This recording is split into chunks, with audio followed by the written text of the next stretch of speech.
আসসালামু আলাইকুম। আমার এক কাপ চায়ের বন্ধুরা, আশা করছি ভালো আছেন। আমিও ভালো আছি।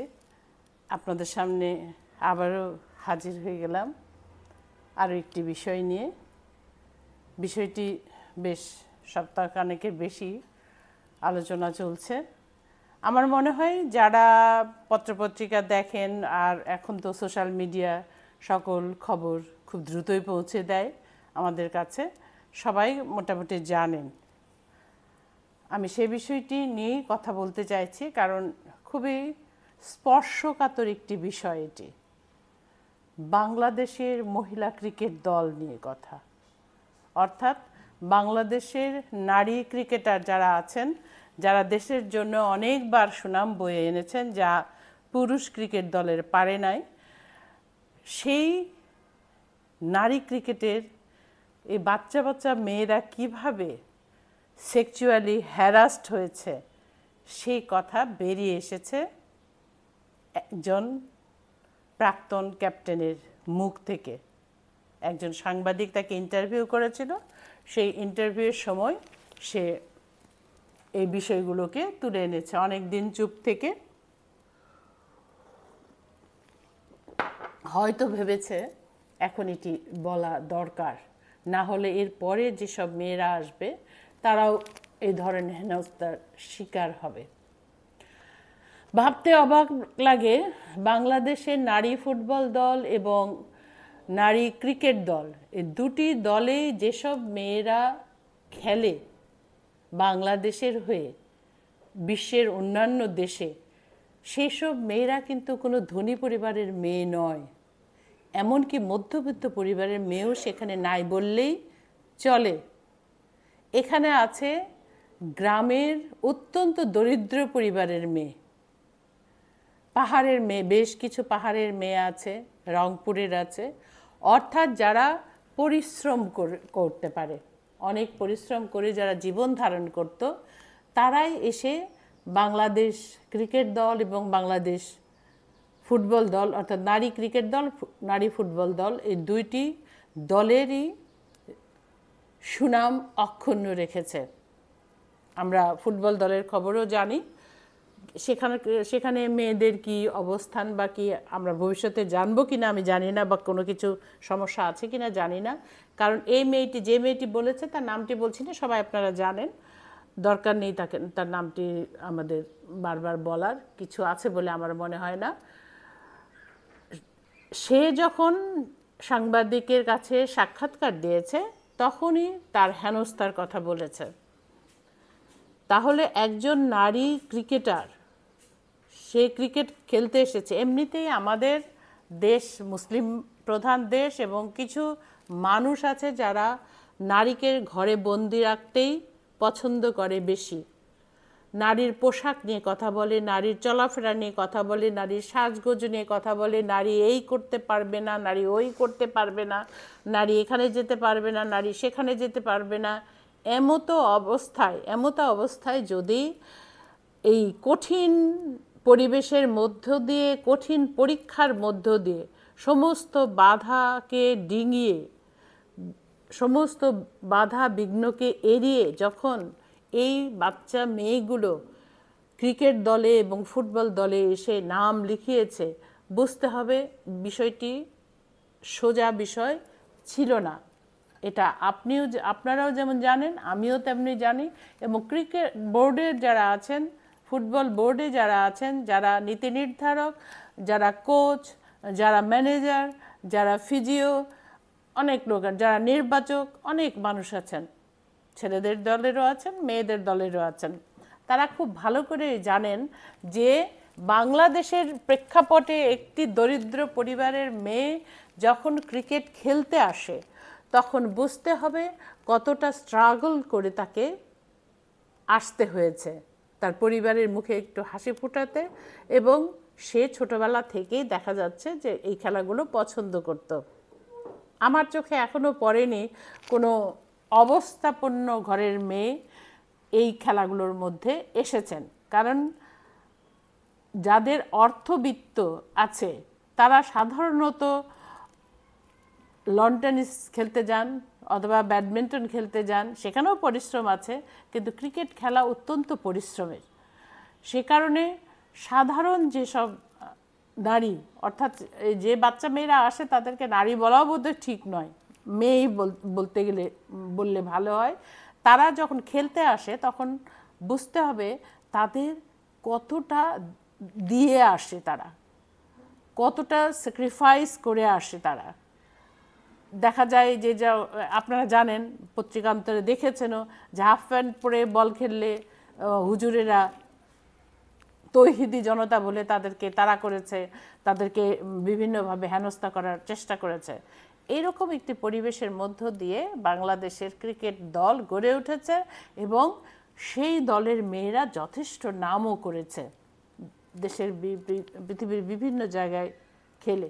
এখানে একটি কথা বলে রাখা ভালো, একবার পাকিস্তানি ক্রিকেটার শহীদ আফ্রিদি, আপনারা সবাই তার নাম জানেন, খুবই ভালো মানের ক্রিকেটার, খুব উঁচু মানের ক্রিকেটার। তিনি বলেছিলেন ক্রিকেট মেয়েদের খেলা নয়,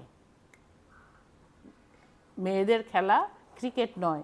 এমনকি আমরা কলকাতার অর্থাৎ ভারতের যাকে মহারাজ বলে জানি, তিনিও বলেছিলেন ক্রিকেট মেয়েদের জন্য নয়। অর্থাৎ পুরুষ মনে করে সব কিছু মেয়েদের জন্য হতে পারে না। এটি হয়তো তারা বলেছিলেন তাদের ফিজিক্যাল স্ট্রেংথের কথা ভেবে। কিন্তু ভারতেও নারী ক্রিকেট দল আছে, বাংলাদেশেও নারী ক্রিকেট দল আছে এবং তারা ভালো করছে। কিন্তু এখন দেখা যাচ্ছে যে এই মেয়েগুলো বছরের পর বছর নিগৃহীত হয়েছে বিভিন্নভাবে। তাদের যারা রক্ষক তারাই ভক্ষক, যারা তাদেরকে প্রোটেক্ট করে রাখবে, যারা ভাববে যে এই মেয়েগুলো দেশের জন্য সুনাম বয়ে আনছে, তারাই কি করেছে, বিভিন্ন ছলে মেয়েদেরকে স্পর্শ করেছে বা মেয়েদের সঙ্গ পেতে চেয়েছে, বিভিন্ন বাজে কথা বলেছে। যেমন কেউ বলেছে যে তার শোল্ডারে সমস্যা হয় কিনা, আর তো দেখি শোল্ডারটা ভালো করে করে দিই, জড়িয়ে ধরে করতে গিয়ে হাক করার মতো। সে একটা বোঝা যায়, আপনি হাক করতেই পারেন, এটা কিন্তু বোঝা যায় যে হাক করার উদ্দেশ্যে হাক করছেন নাকি তার শরীরের স্পর্শ পেতে আপনি হাক করছেন। এটা কিন্তু খুব পরিষ্কার। হাক করা কোনো দোষের বলে আমি মনে করি না। সেটার মধ্যে দিয়ে বন্ধুত্ব বা স্নেহ, ভালোবাসা সবই, ছোট বড় সবাই করতে পারে। এটা আমাদের দেশের কালচার নয়, তারপরেও এটি এখন মোটামুটি অনেকের মধ্যে প্রচলিত আছে। তারপর যে ক্রিকেটারের নাম উঠে এসেছে, যে তিনি বলছেন যে মেয়েদের বিশেষ দিনগুলো অর্থাৎ পিরিয়ডের সময়ের কথা বলছেন, যেটা ফিজিওর জানার কথা, কারণ ফিজিওকে সেইভাবে করতে হয়, মেনটেন করতে হয় মেয়েদেরকে কাকে মাঠে নামাবেন বা নামাবেন না। কারণ সেই সব দিনগুলোতে মেয়েরা খুব কি বলবো, এটা সেন্সিটিভ থাকে, খুব নাজুক থাকে, নাজুক শব্দটা বললেই ভালো হয়, নাজুক থাকে, তখন তার শারীরিক অবস্থাও খুব ভালো থাকে না বলেই সেই জন্য এই ডেটগুলো ফিজিওকে মনে রাখতে হয় বা ফিজিওকে বলতে হয় মেয়েদেরও। এবং এখানে কিন্তু একটা অ্যাপসও ব্যবহার করা হয়, তো যাতে করে সেই মেয়েগুলোকে উনি সেইভাবে ব্যবস্থা নিতে পারেন, অর্থাৎ কে খেলবে আজকে খেলবে না, বা প্র্যাকটিসের ক্ষেত্রেও তাকে বিশ্রাম দেওয়া হবে বা হবে না। সেখানে দেখা যাচ্ছে না একজন নির্বাচক এই বিষয়গুলো জানতে চাইছে সে মেয়েদের কাছে, সেটি কবে শেষ হবে সেটি জানতে চাচ্ছেন এবং শেষ হলে তার সঙ্গে দেখা করতে বলছেন। কেমন করে সম্ভব? আমি যখন শুনছিলাম তা আমি অবাক হচ্ছিলাম যে ক্রিকেটার এ কথা বলছেন, নির্বাচক, তিনি মানে প্রাক্তন ক্রিকেটার এবং নামকরা ক্রিকেটার ছিলেন, পুরুষ। তিনি একবারও ভাবলেন না এই বয়সী তার বোন আছে, তার মেয়ে হয়তো আছে, তার ভাগ্নি আছে, ভাতিজি আছে, তার চারপাশে বহু নারী আছে, সেই সব নারীকে এই ধরনের কথা যে সেই ধরনের মানুষ ছাড়া বলতে পারে না, বলা উচিত নয়, কারণ আমাদের কালচারে অন্তত বলা উচিত নয়, সেটুকুর ধারণা বা জ্ঞান তাদের নেই। দেখা গেছে এসব কথা না শুনলে মেয়েদেরকে নানাভাবে হেনস্থা করা হয়েছে, মেয়েদেরকে দিয়ে জিনিসপত্র ক্যারি করানো হয়েছে, মেয়েদেরকে হঠাৎ করে ডেকে আনা হয়েছে, মেয়েদেরকে ইত্যাদি ইত্যাদি অনেক অভিযোগ। এই অভিযোগগুলো শুনলেও খারাপ লাগে। এবং একজন যখন মুখ খুলেছেন তখন তার সঙ্গে দেখা গেল যে আরও কিছু মানুষও মুখ খুলেছে। মানুষ বলতে এই ক্রিকেটারের কথা বলছি আমি, তারাও যে নিগৃহীত হয়েছেন বা নাজেহাল হয়েছেন বা হেনস্থা হয়েছেন বা যৌন নিপীড়নের শিকার হয়েছেন, এটা সেক্সুয়াল হ্যারাসমেন্ট বললেই সবচেয়ে ভালো হয় শব্দটি, এটা শিকার হয়েছেন সে কথাও তারা কিন্তু বলেছে। বলার ফলে এটা নিয়ে এখন প্রচণ্ড হচ্ছে ক্রিকেট বোর্ডের। দেখা যাচ্ছে যে অনেকেই বিষয়টা আগেই জানেন, কারণ ওই মেয়েটি লিখিত আকারে কমপ্লেন করেছিল, কিন্তু সেই কমপ্লেনের যে কাগজ, অর্থাৎ যে কাগজে সে লিখে দিয়েছিল অ্যাপ্লিকেশান, সেটির কোনো খবর নাই বা সেটার পরিপ্রেক্ষিতে কোনো ব্যবস্থা নেওয়া হবে সেটিও কিন্তু হয়নি। আরও আছে, তারা যখন বিশ্বকাপ খেলে আসলো বা অন্য কোনো খেলাতে জয়ী হলো, বিশ্বকাপে তারা খেলেছে ইয়ের সঙ্গে, পাকিস্তানের সঙ্গে বা ভারতের সঙ্গে খেলা জয়ী হলো একটা খেলায়, আমার এই মুহূর্তে ঠিক মনে পড়ছে না, তখন কিন্তু তাদেরকে প্রত্যেককে 10 লাখ টাকা করে দেওয়ার কথা ছিল এবং শোনা যাচ্ছে সেই টাকাটাও তারা তাদেরকে দেননি, পুরো টাকা কাউকেই তারা দেননি। আপনারা অনেকেই হয়তো দেখেছেন যখনই এই খেলাগুলো হয়, মেয়েরা জয়ী হয়ে ফিরে আসে, তখন এই মেয়েদের কিন্তু বাড়িঘরে সাংবাদিকরা যায় সাক্ষাৎকার নিতে, তার বাবা মার বাড়িঘরের অবস্থা দেখে এবং মানুষকে দেখানো হয়, অর্থাৎ যারা সাধারণ মানুষ আমাদের মতো সাধারণ পাবলিককে এটা পাবলিকলি প্রকাশ করা হয় যে কোন পরিবেশ থেকে মেয়েটি উঠে এসেছে কত কষ্ট করে।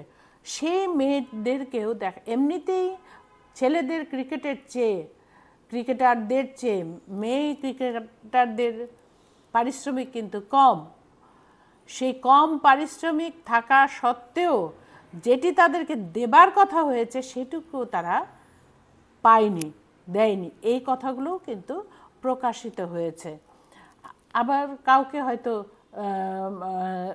ভালো করেছে খেলা, কেউ হয়তো ভালো রান করেছে বা ভালো ব্যাট করেছে বা উইকেট নিয়েছে, তাকে বাহবা দেওয়ার জন্য, তার পিঠ থাপড়ে দেওয়ার জন্য হাত দিয়ে এমনভাবে জড়িয়ে ধরা হয়েছে, মেয়েটি বলছিল যে কোনটি ব্যাড টাচ আর কোনটি গুড টাচ এটা তো আমরা বুঝতে পারি, যেভাবে জড়িয়ে ধরা হয় সেটাও খুবই অস্বস্তিকর, আমরা তাকে কিছু বলতে পারি না, আবার এটাকে আমরা নিতেও পারছি না।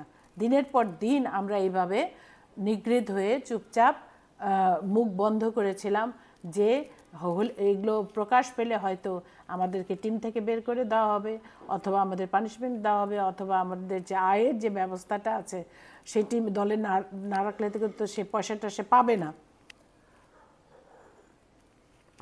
আর্থিক অসচ্ছলতা তাদের পরিবারের একটি প্রধান সমস্যা, এবং যে বাড়িঘর দেখিয়েছে, যেসব মেয়েদের উঠে আসার গল্পগুলো শুনেছে, সেগুলো দেখলে বোঝা যায় যে তারা অত্যন্ত কষ্ট করে দিনের পর দিন পরিশ্রম করে বাড়িঘর বাবা মা থেকে দূরে থেকে দেশের জন্য সুনাম বয়ে এনেছে। তাহলে আমাদের দেশের কোন জায়গাতে নারী নিরাপদ? বলা হয় যে মানুষ যারা খেলাধুলার জগতে থাকে, অর্থাৎ খেলাধুলার মানুষেরা মন অনেক উদার হয়, খেলাধুলার মানুষেরা অনেক বড় মানুষ হন, বড় মাপের মানুষ হন। বড় মাপের বলতে আমি লম্বায় 6 ফুট 2 ইঞ্চি বলছি না, আত্মার দিক দিয়ে তারা বড় হন, ভালো মানুষ হন। কারণ খেলাধুলা এমন একটি বিষয় যা মানুষকে পরিশুদ্ধ করে, মানুষকে সংযমী হতে শেখায়, মানুষকে পরিশ্রম করতে শেখায়। সেখানে এইরকম একটি ঘটনা যখন ঘটে, বা একটি না অনেকগুলি ঘটনা পরপর ঘটে গেছে, এবং আমি শুনলাম যে এইরকম কথাগুলো পুরুষ একজন, আমি নাম বলছি না, উনি ক্যাপ্টেনও ছিলেন, খুব নামকরা ক্রিকেটার, তিনি বলছিলেন যে হ্যাঁ এরকম কথা তারা শুনেছেন, বিভিন্ন কথা, এবং পুরুষ ক্রিকেটাররাও কিন্তু অনেক সময় তাদের নির্বাচকদের দ্বারা অপমানিত হয়েছেন বা মিসইউজড হয়েছেন, এই কথাও তিনি বলছিলেন। আমার প্রশ্ন, তাহলে একটি মেয়ে কোথায় নিরাপদ? বাড়িতে তারা বাবা মা কাছে নিরাপদ, কিন্তু সেখানে বাড়িতে যদি অন্য আত্মীয় স্বজন থাকেন, যৌথ পরিবার হয়, সেখানেও কিন্তু মেয়েটি নিরাপদ নয়। এরকম বহু কাহিনী আমরা প্রতিদিন দেখছি। মেয়েটি রাস্তাঘাটে যাবার সময়, অর্থাৎ স্কুল কলেজে যাওয়ার সময়, সেখানেও মেয়েটি নিরাপদ নয়। সেখানেও দেখা যাচ্ছে বখাটেরা তাকে উত্ত্যক্ত করছে। এমনও দৃশ্য দেখা যায় যে তার ওড়না ধরে টান দিচ্ছে। এইরকম যখন অবস্থা, তখন একটি মেয়ে কি করে তার আত্মবিশ্বাসকে বৃদ্ধি করাবে, কি করে তার কনফিডেন্স লেভেলটাকে হাই করবে, সে সব পারে, যে কোনো বাধাবিঘ্ন পেরোতে পারে, সেটা সে কি করে বুঝতে শিখবে? বোঝার তো কোনো উপায় নাই। আপনারা অবাক হবেন, বাসে যদি যারা যাতায়াত করে, যেসব মেয়েরা, প্রচুর মেয়ে যাতায়াত করে, কারণ বাস ছাড়া তো কোনো উপায় নাই। আমি যদিও এখন বহু বছরই চড়া হয় না বাসে, লং জার্নিতে কোথাও গেলে ছাড়া, লোকাল বাসে, অর্থাৎ ঢাকায় যে বাসগুলো রাস্তায় চলে, সেখানকার অভিজ্ঞতা যদি জানেন, ওঠার সময় দেখবেন যে ইচ্ছে করেই যে কন্ডাক্টর থাকে, সে একটা কুনোয়ের গুঁতা দিয়ে দেয় নারী স্পর্শকাতর জায়গায়। আবার নামার সময় এরকম হয়। ভেতরে যেসব যাত্রী থাকেন তারাও এই কাজটি করেন। আরও আছে বাজার ঘাটে, এমন কিছু বাজার আছে যে বাজারগুলোতে মেয়েদের এখন প্রচুর মেয়েদের বাজার করতে হয়। আপনারা হয়তো বলবেন অনেকেই যে মেয়েদের বাজারে যাবার দরকার কি, কিন্তু দরকার কি সেটা তো সেই পরিবারই জানে, সেই মেয়েটিই জানে। পরিবারে হয়তো তার ভাই ছোট, বাবা মা অসুস্থ, বৃদ্ধ, বাজার করার মতো কোনো লোক নেই, বা তার নিজস্ব প্রয়োজনীয় জিনিসপত্র তো কিনতে হয়। সেই মেয়েটি যখন বাজারে যায়, সেখানেও কিন্তু ভিড়ের সুযোগ নিয়ে মানুষ তার স্পর্শকাতর জায়গায় ধাক্কা দিয়ে দেয় বা চাপ দিয়ে দেয়। তাহলে বাংলাদেশের নারীরা কোথায় নিরাপদ? এই যে অন্তর্বর্তীকালীন সরকার হলেন, বা অনেক দিন হয়ে গেল, সামনে ফেব্রুয়ারিতে নির্বাচনের কথা হচ্ছে, যদি নির্বাচন হয় তাহলে নতুন সরকার আসবে। কিন্তু আমার প্রশ্ন, যে নারী কমিশন হলো, সেখানে কি কোনো কথাই কেন বলা হলো না? নারীর নিরাপত্তা যদি সরকার, দেশ, পরিবার, প্রতিষ্ঠান না দিতে পারে, তাহলে নারী কোথায় যাবে? জঙ্গলে নিরাপত্তা পাবে? আমার তো মনে হয় হিংস্র পশুর কাছে নারী নিরাপদ। কারণ আমরা প্রতিনিয়ত দেখছি প্রচুর পুরুষ প্রেমের নামে, ভালোবাসার নামে নারীকে ব্যবহার করছে। হয়তো বলবেন যে নারী কেন ব্যবহৃত হচ্ছে? নারী তো মনে করছে যে তাকে বিয়েই করবে, তার নারী তো ভালোই বাসে, তাকে বিবাহিতই হবে। হ্যাঁ, এটা বিয়ের আগে যদি এই ধরনের সম্পর্ক গ্রহণযোগ্য নয়, তারপর সেই পুরুষের পীড়াপিড়িতেই কিন্তু নারী রাজি হয় বা মেয়েটি রাজি হয়। তারপর দেখা যাচ্ছে তাকে বদনাম দিয়ে, তার অলক্ষ্যেই তার হয়তো ভিডিও ধারণ করে সেটি ছড়িয়ে দিচ্ছে, ব্ল্যাকমেল করছে, যার ফলে নারী আত্মহননের পথ বেছে নিচ্ছে। তাহলে নারী যদি বাজারে না যেতে পারে, নারী যদি বাসে উঠতে না পারে, নারী যদি ঘরেও নিরাপদ না হয়, নারী যদি খেলার জগতেও নিরাপদ না হয়, তাহলে নারী আর কোথায় নিরাপদ হবে?